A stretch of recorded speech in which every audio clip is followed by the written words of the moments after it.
ጽናት ተከታታይ ድራማ ያው ክፍል 48 ተለቋል ማለት ነው።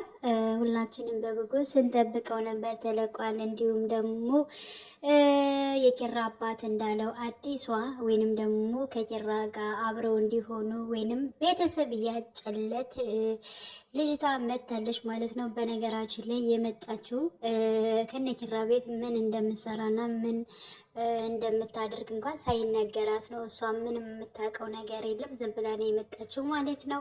ቤተሰብ ስላሏት ብቻ ከዚህ ቤት መቀመጥ ስላለባት ብቻ ነው የመጣችው። እንዲሁም ኪራ ምንም የሚያውቀው ነገር የለም። አባቱ እንግዳ ሁና እንደመጣችና እንደተቀበላት ነው የሚያውቀው። ግን እዚህ ጋር የምታውቀው ጽናት ብቻ ነች ማለት ነው። ጽናት እንዲሁም የኪራ አባት እንዲሁም ደግሞ የልጅቷ አባት ያውቃሉ። ጽናት ያው የኪራ አባት ስለነገራት ነገሮቹን በሙሉ ልጅቷና ኪራ እንዲቀራረቡ አድርጊያቸው እና ሁለታቸው በፍቅር እንትን ማለት አለባቸው። ፍቅር መጀመር አለባቸው። እንዲሁም ደግሞ የእናቱን ሀሳብ ደግሞ መሳካት መቻል አለበት። በቃ እሱ ወልዶ ደስታውንም ሁሉን ነገሩን ማየት ትፈልጋለች። እናቱ የካንሰር ታማሚ ነች ብሎ በባለፈው አስጠንቅቆ እንግዲህ ለጽናት ነግሯታል ማለት ነው። ጽናት ግን እሱን ከነገራትና ለአባቱ ለኪራ ቃል ከገባች በኋላ በጣም ግራ ገብቷታል ማለት ነው። ጸባዩን በጣም ተቀይሯል። የሌለ ሌላ የማትታወቀው ጽናት ሆና መታለች ማለት ነው። እሱን ደግሞ ይሄን ሁሉ የምታደርገው ለኪራ ብላ ነው ማለት ነው። ለኪራም እንዲሁም ለቤተሰቦቹ ለማስደሰት ነው ማለት ነው። ስለዚህ የራሷን ደስታ ነጥቃ እንግዲህ ለሰዎች ደስታ ለመኖር እንግዲህ በጣም እየተቸገረች ነው ማለት ነው። ያው እውነት ለመናገር እጅግ በጣም ከባድ ነው። ምክንያቱም የምትወዱትን የምታፈቅሩትን ሰው ለሰው አሳልፎ መስጠት ማለት ከባድ ነው። በባለፈው ልክ ኪራ ለሷ ብሎ ብዙ ነገሮችን ከቤት ጋር እንትን እንዳለው እሷም ደግሞ አሁን እንደዛ እያደረገች ነው ያለችው። ራሷ እየተጎዳች ልብን በቤተሰብ ምክንያት በሱ ቤተሰቦች ምክንያት ማለት ነው። ያው ለሱ መልካም ነገር እያደረገች ነው ያለችው ማለት ነው። ግን እሱ አልታወቀውም። ሆኖም እንግዲህ ጽናት ዛሬ በጣም ከባባድ ቃላቶችን ለኪራ ተናግረዋለች ማለት ነው። የሌላትን ጸባይ አመታለች ማለት ነው። ምክንያቱም ያው ለምንድን ነው እንደዚህ የምትረቂኝ? ለምንስ ትርቂኛለሽ? ለምንድን ነው ከአጠገቤ የማትሆኙ?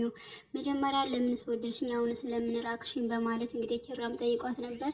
አንተ እንደዚህ አድርገሃል፣ ሴቶችን እንደዚህ የምታደርግ የምትደፈር፣ እንዲሁም ደግሞ በፍቅር እንደዚህ ቤትን ያሳብርክ ነው። ስለዚህ አንተ ለኔ ምንም አታስብም፣ አትገባኝም በማለት የተለያዩ ነገሮችን ብቻ ግን ከጎኔ እራቅልኝ፣ ያን ሁሉ የደፈርከኝን ያን ሁሉ ቁስል እንኳን አራሳውልህም በማለት እንግዲህ በጣም የሚያስቀይሙ ቃላቶችን ተናግራ ነበር።